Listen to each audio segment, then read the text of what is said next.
Esse trabalho foi produzido para o 10º SEAD em 2021, especificamente para o Simpósio 8, Discurso, Sujeito e Condições de Produção. Tem como título Condições de Produção e o Caráter Material do Sentido, a relação entre a língua e sua historicidade constitutiva.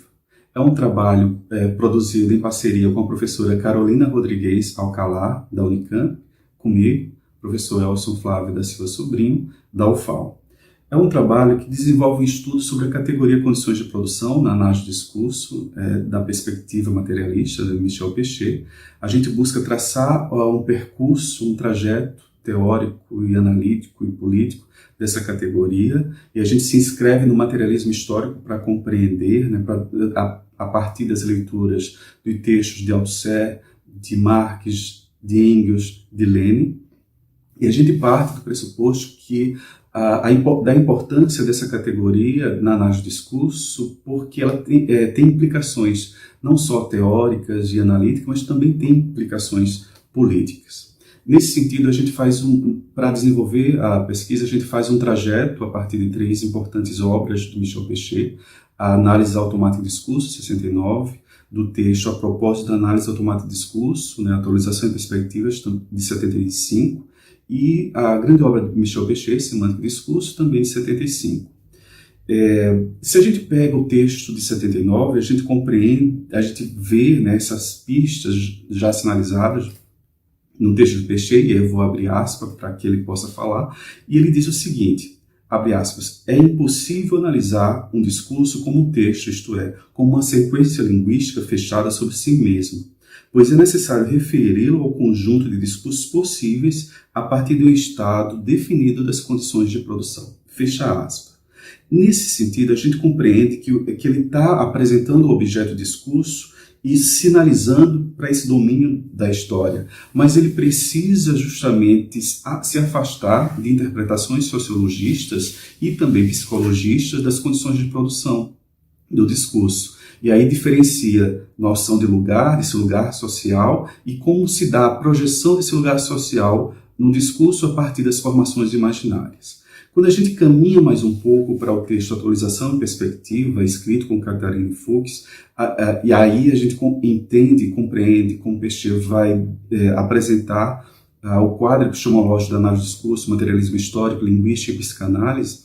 Ele, vou trazer, abre aspas novamente, né, os autores falam: a expressão condições de produção de um discurso necessita ser detalhadamente explicitada para evitar erros de interpretação acarretados pela ambiguidade de certas formulações. Fecha aspas.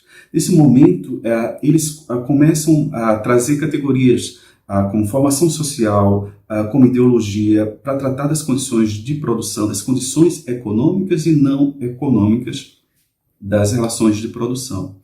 E aí a gente dá mais um passo para chegar no Semântica e Discurso, quando ele vai tratar das condições ideológicas de reprodução, transformação das relações de produção. Especificamente no Semântica e Discurso, na parte 3 desse livro, que ele é intitulado Discurso e Ideologias, que Pechet trata especificamente da sua teoria materialista do discurso, da sua teoria dos materialistas dos processos discursivos. Então ele faz uma articulação teórica para compreender o caráter concreto, material e contraditório do processo discursivo numa conjuntura histórica. Para fazer isso, ele traz as condições de produção, novamente, tratando de relações econômicas e relações não econômicas. Relações econômicas são as condições materiais de existência, as não econômicas são as relações imaginárias, ideológicas, escritas nessas condições materiais de existência.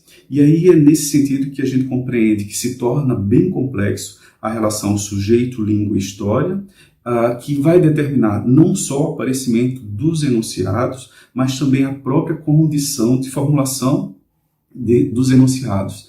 A gente falando especificamente do encaixe e da articulação, né, na formulação. E aí a gente percebe novamente a importância das condições de produção na análise do discurso. Eu passo agora a palavra para a professora Carolina para que ela possa aprofundar mais um pouco do trajeto de nossa pesquisa. Olá a todos os que nos assistem. Gostaria de agradecer ao Elson pela apresentação e, como ele disse, vou tentar apresentar aqui alguns aspectos do materialismo histórico para compreender a especificidade da categoria condições de produção. Vou me referir esquematicamente a três. O primeiro é o gesto epistemológico, ao mesmo tempo anti-idealista e anti-empiricista, realizado por Marx. Anti-idealista porque considera que a vida material dos homens, a instância econômica, explica sua história, sua consciência, sua ideologia. E material remete em última instância ao ser a própria matéria física. Anti-empiricista porque considera que a instância econômica não é a única determinante, que, como foi mencionado pelo Elson, há condições não econômicas, ideológicas, que são igualmente determinantes, formando um todo dialético desigual, contraditório, que é ilustrado por Marx através da conhecida metáfora do edifício. Althusser insiste nesse ponto para se contrapor às interpretações economicistas, mecanicistas, fatalistas do marxismo, e traz um documento muito importante e elucidativo de Engels.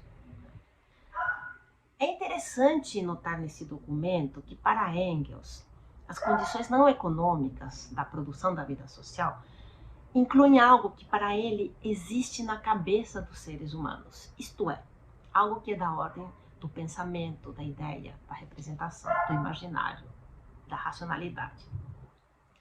Ao mesmo tempo, essa racionalidade escapa à consciência e à vontade dos seres humanos. Ela age, diz Engels, de modo inconsciente e involuntário.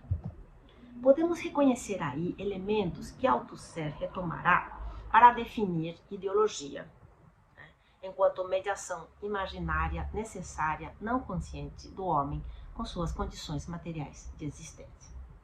Podemos parafrasear essas formulações e dizer que aquilo que determina a vida concreta dos homens concretos, interesse de Marx, não são as condições materiais de existência em si, a matéria física em si, mas a ideia, entre aspas, que os homens se fazem dessas condições, o modo como as aprendem através de sua racionalidade dividida, não consciente e não voluntária.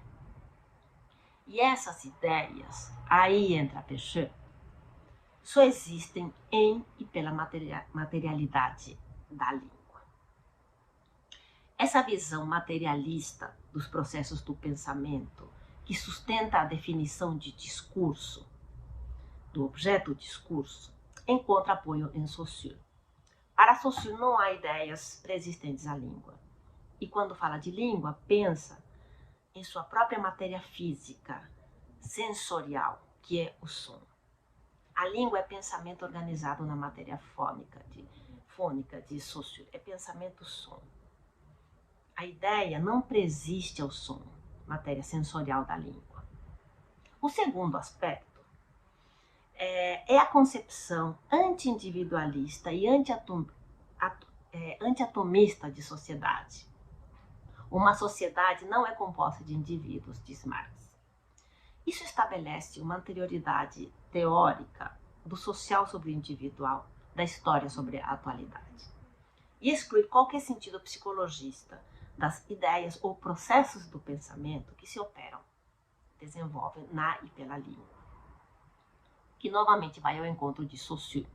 A língua, pensamento, som é uma instituição social. É algo exterior e anterior que é depositado nos indivíduos.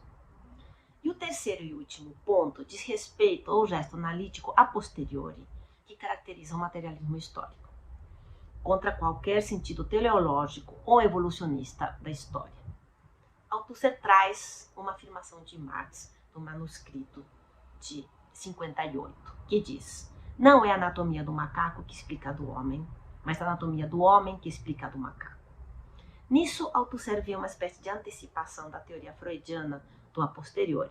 O significado de um afeto anterior para Freud só se dá em e mediante um afeto ulterior, que simultaneamente o assinala como tendo existido retrospectivamente e o investe de seu próprio significado ulterior. É precisamente esse gesto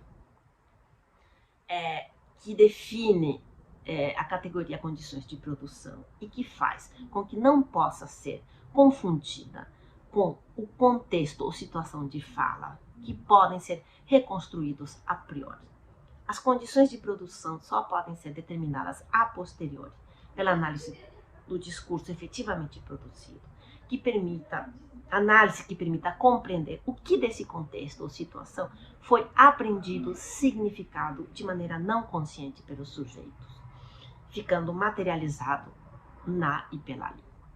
Então, são essas algumas questões muito preliminares que queremos compartilhar. Agradeço em nome de Elson e meu assistência e a participação do simpósio.